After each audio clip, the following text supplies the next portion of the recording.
Hey everyone, how's it going, and welcome back in to Anno 1800. So if you missed the post over on the channel the other day that I made, and also on Discord, I have discovered, after many years of avoiding them, diagonal residences, and oh my god, let me just tell you how in love with them I am, and I don't know how I've lived without them this long. They are so good. Oh my god, they're so good. So this is going to be a time-lapse video showing me going through and doing some remodeling on the city and incorporating some of the diagonal buildings. Now, I did not go overboard and make, like, entire massive diagonal areas of the city, although I might do that later. There's a lot of restructuring going on. The view in front of you right here is a little bit of a teaser of some part of the city right here that I've been working on around the World's Fair, and as you can see, I think it looks absolutely gorgeous. There's still some more I want to do. I keep tweaking things constantly, going for a very specific aesthetic. And part of that is going to later on involve more and more of these diagonal buildings as I go through doing some restructuring. But I do want to get a video out to you guys. By the time you all see this video, I will actually be out of town. So I've recorded some stuff over the last couple of days of my restructuring and a bunch of really fun decorating. I've downloaded several new mods and everything for ornamental type stuff. So I'm really excited to play with that. So I know I said at the end of the last part that we were going to be working on the harbors and the dock areas and the industrial quarter of the city. Obviously, that is not what this episode is going to be about. This is going to be me incorporating some new parts in the city and doing a bunch of redecorating, which I think you guys are going to really, really like. And at the end of the video, we will take some looks around town and see what it looks like now. So without further ado, enjoy the time lapse, and I will see you at the end of it, where we are going to take a look at the final product as of right now.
All right, guys, I hope you enjoyed that time lapse. Again, this was several days worth of work, and I was really excited to do it. I have not been this excited about Anno in a very long time, but this really boosted my enthusiasm for playing the game with these new mods. So I'm really looking forward to doing a lot more with it when I get back from my trip. So without further ado, let's zoom out and take a look at what's happened here. So there we go. There is the city of Crown Falls in its current entirety. As you can see, it has grown quite a bit. You know what actually would be fun? Let me do this right here. This is a snapshot of what the city looked like before I started upgrading and remodeling everything, and what it looks like now. You can see a big difference, and oh my god, it is so cool. Let's zoom in and take a closer look at some of this that I have done.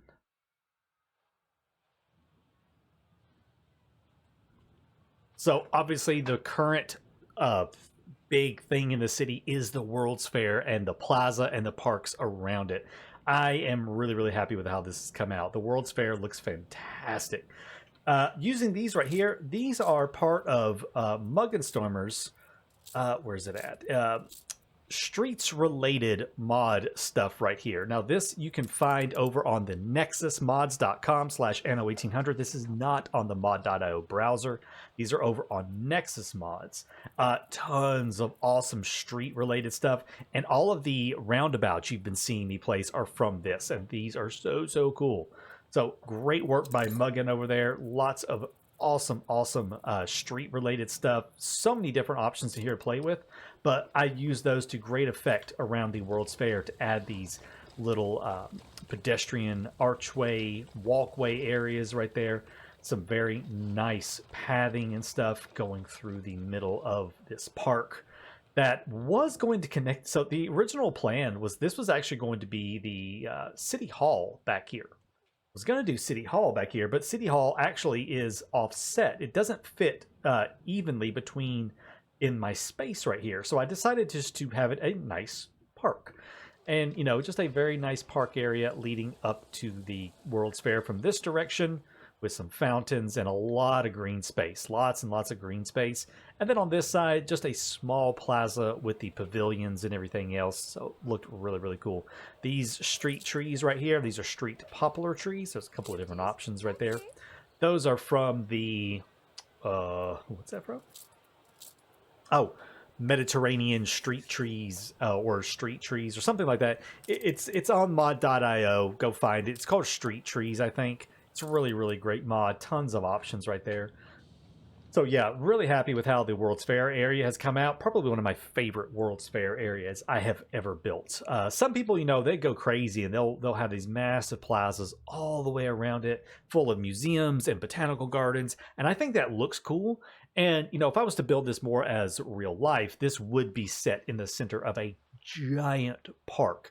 The real World's Fair that this is based on, the Crystal Palace, was set in the center of a gigantic park and everything. And that would look cool, but I really thought it looked kind of cool just being in the city with some green space around it and the city just kind of built up on top of it right there. So yeah, really loving this area right here.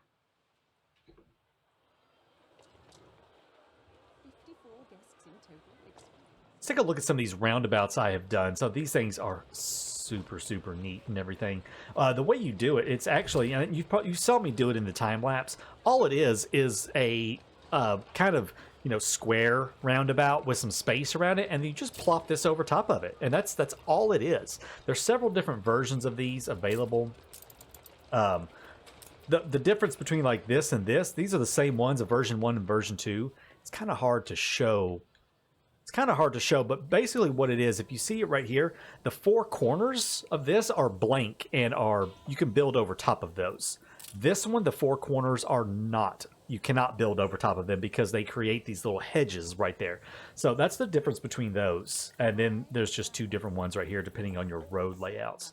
So I did a mix of them around town and everything, and I thought they came out really nice to make some, like, you know, big, nice plazas. That's really what Anno is missing, is being able to make really nice big plazas like this at crossroads. So I did several of them around town in different, formats and different formations. This one right here uses the four corners that you can build on, and it fits in so nicely with the buildings. These are just your standard corner investors, and it just really dressed up that area. So I really, really love how it looks. One of my favorite areas I've done with it, though, is over here in front of the cathedral. Instead of using one as a roundabout, I actually used it as the centerpiece in front of the cathedral right here, just to have a fountain square, and put a couple of topiary gardens on either side of it. And yeah, this cathedral is just, it's just chef's kiss. I love it. You're gonna hear me say that a lot. You're gonna hear me saying I love it a lot, because I do. I love it. Things are just coming together so nicely in this current build and everything, and it just looks amazing. Now, of course, over here we have City Hall Park. Now, this is the City Hall mod from mod.io, a building by JJE, who, again, makes just a plethora of amazing mods over there. Basically, I have everything he's made, so everything JJE makes is phenomenal. So the City Hall is essentially a town hall that covers 100 tiles, which is the size of about a standard large island. Now for Crown Falls, it would cover from right here. It came down to right about there where this gymnasium school is at. And I know it's lagging a little bit because I modified it slightly to increase the range to 300. Which was a little bit too big. I'm actually going to modify that down to 200. As you can see, the radius is way out here in the water and it's lagging so bad. So I'm going to decrease that to 200, which will still be plenty to cover Crown Falls. So it's literally just a town hall with a massive radius. I do have the +1 items socket to town halls, and I'm using it. Yes, it's very cheaty, but you know what? I don't care. This is not for, making everything to be perfect and pretty. This is for just making it cool looking. And so I'm having I'm using Aristelia in there to decrease champagne consumption by 100%. The don't leave it till later espressonator to decrease all coffee consumption by 30%. An actor to supply rum and canned food to everyone, and a Mr. Garrett to provide pocket watches and jewelry to basically everybody on Crown Falls. So, yeah, it's kind of cheaty. Do I care? No, not really.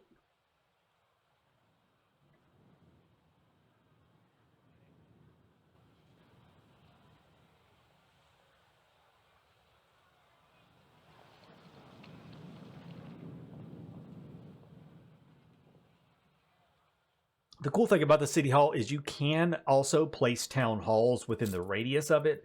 So if you want to have a different setup than what you have in the City Hall, you could do that if you wanted to. I chose not to. I have no City Halls on the island. I chose to just use the City Hall by itself and not cheat, and also have double City Halls over top of everything. So I took the cheating, I scaled the cheating back on it a little bit. So yeah, really happy with City Hall Park right here. It's just a very nice big plaza with a very nice big park in front of it. Beautiful building. Absolutely love the looks of it. So this turned out really nice, and I'm really, really happy with City Hall Park. Although I do see something right here I want to change. I want to do that instead. Yeah, there we go. That's better. Love that. So City Hall Park, really, really nice. Over here, a few odd and end changes. I did move the tiny Notre Dame Cathedral over to this section right here. I already forgot what was right here. Was the Votive Church? Yeah, the Votive Church was right here, I believe. So I moved all of that around, and I built this nice little cemetery using the Grand Gallery items back here. So we've got a cemetery back there. People going, to visit their loved ones and everything. So every town needs a little cemetery, so here is ours. And now the Votive Church I've slapped over here for right now. I'm going to figure out where to put it. I don't know where to put it just yet, so it's kind of just over here and out of the way. Other than that, yeah, it's just a lot of, a lot of roundabouts. Lots of little roundabouts everywhere. I've kind of got them scattered around. Forgot where they're all at. There's this one up here. I haven't really started working on this one. I just kind of laid it out. Oh, yes, the clock tower. I forgot. This clock tower right here. is really beautiful. Several different skins for it as well, depending on what you want. I didn't increase the radius on this one. I left the radius as is on the standard radius. And what this thing does is it increases the workforce in engineering buildings, or engineer residences rather, by 10%, and it decreases pocket watch consumption by 50%. So I decided to kind of put that right here on a mass of my investors and everything, and some of my engineers. So yeah, beautiful clock tower. Skyline is looking super, super lovely.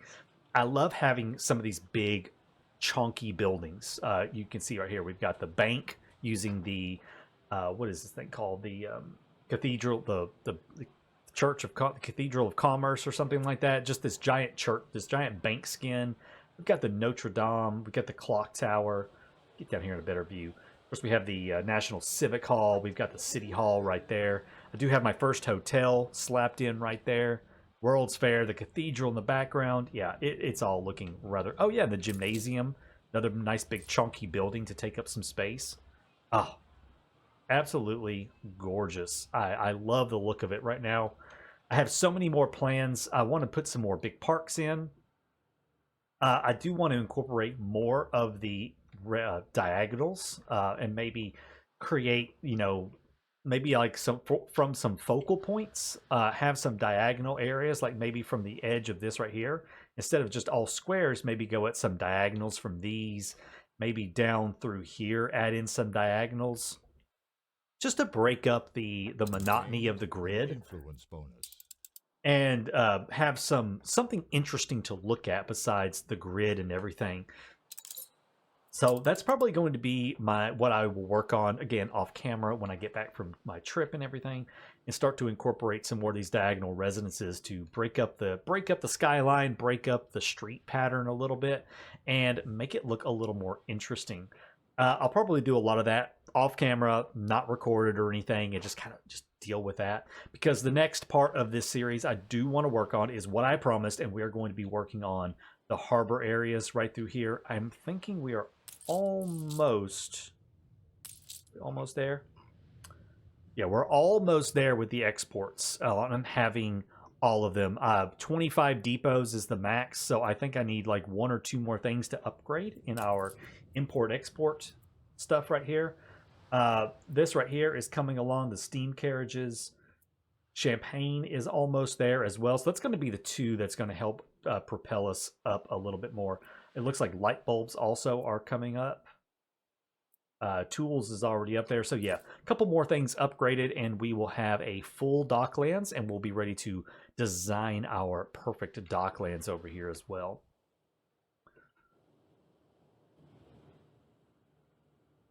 So with that, guys, I hope you enjoyed. Again, I'm sorry that I didn't get to what I wanted to this episode with the harbor and the docks and stuff. But some of these new mods I downloaded, I had to incorporate them. I had to show this off to you guys. The city is looking rather beautiful. I'm really happy with it right now. Let me know down below what you think of it, and I look forward to seeing you in the next part of the series. Until then, guys, take care, and thanks for watching.